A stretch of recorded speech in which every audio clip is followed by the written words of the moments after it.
All right, Fran, another great Big 12 tournament so far. What's your take on what's happened thus far? You know, the early rounds start off slow. You got the low seeds trying to just advance. Colorado advanced to the quarterfinals as a 16th seed. But now we start to heat up. You know, we had an incredible game today with BYU and Iowa State.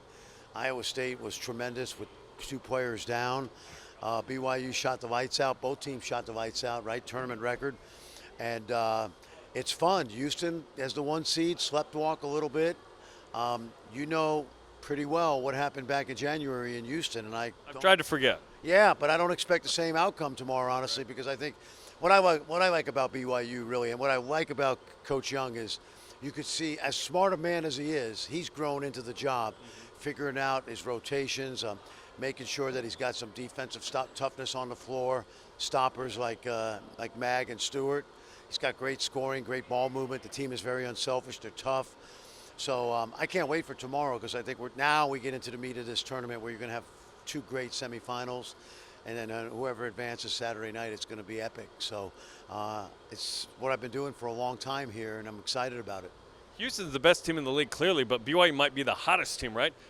This 9-game win streak is crazy. Well, it's a 9-game win streak, and it's against great competition. And a couple of key road wins, you know, which in this league is hard to do. And but what I love about the Cougs right now is the great chemistry they got. I mean, it's a great ball movement team. You know, you say it, I know it's a cliche, but you say, you know, good shot, better shot, best shot. And they play so well together, the driving and the kicking. And when you can drive and kick out to great shooters like Richie, you know, Saunders and Trevin and those guys, Dallin Hall is probably the underrated guy in his team because he's had to take a back seat a little bit. I call him a copilot. You know, Egor is piloting the plane, but every now and then, like, you kind of, whoa. And so, you got to. It's a good analogy. I know. I've been doing this a while, Jarom. But, no, you got a great co-pilot in Dallin. And I'm a big fan of the team. I really am. I love the way they play. Jefferson and Jackson as the presidents, that was money, too, with Iowa State. We're always looking for new ways to, promote guys. And the one thing you're finding out about the Big 12 is we love what we do on TV at ESPN. We will be in Provo next year for Big Monday. We better be. With AJ. Well, we've already told our people here at ESPN, our muckety mucks that are here, we all told them we're going to Provo next year. I didn't get to Provo this year, which is criminal, because I can remember being yelled at a few times when I coached in New Mexico. But I got a win in there too. But no, we're just excited about the Cougs and BYU and what they mean to the Big 12, and let's see how this goes the next few days. Would a win against Houston be enough to help BYU up 1 seed line in the NCAA tournament? Is that big? 100%. Oh, I don't think there's any question. First of all, if you've been paying attention and you're on the basketball committee, you see how hot this team is and how well they're playing and going to the places that they've gone already and have won. And a win over Houston would be monumental. You know, it would absolutely move them up a line. And I'll tell you, if they beat Houston, then they've got a chance to win the whole thing here. And that might be 2 seed lines. I don't know what Joe Lenardi says right now. Where are they? About a 5. I mean, it's very logical that if they can, stack a couple more wins, they can get to a 4, maybe a 3. But 5 seed looks good for now. That means 5 versus 4. That means a 1 seed in the Sweet 16. But we'll see what happens because this team's on fire.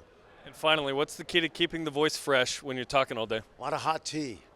You know what a medicine ball is? Oh, I get it, at Starbucks. That's the only thing, that and hot chocolate, that a member of the Church of Jesus Christ of Latter-day Saints can get at Starbucks. I see. Well, I didn't know that. We don't drink coffee. No, but the last time I was in Provo for an NIT game with Kyle Collinsworth and the crew, I had to drive to Orem to go to Starbucks. Now they have one in Provo. I've heard that, and I'm a tea guy. Yeah. I'm not a coffee guy, but the medicine ball is a game changer. We've mentioned it on the show, honey citrus lemon tea. We're trying to get an NIL deal with Starbucks, I guess. I got half the league coaches drinking this. Scott Drew is a big proponent.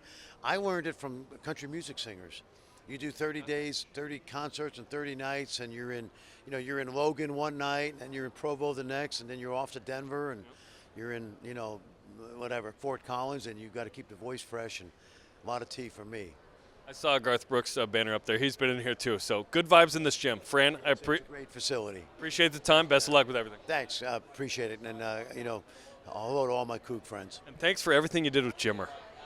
Jimmer's the man. I mean, it doesn't. If there's a better human being on the planet, let me know because I don't know of anyone. So, Thanks, Fran. got it.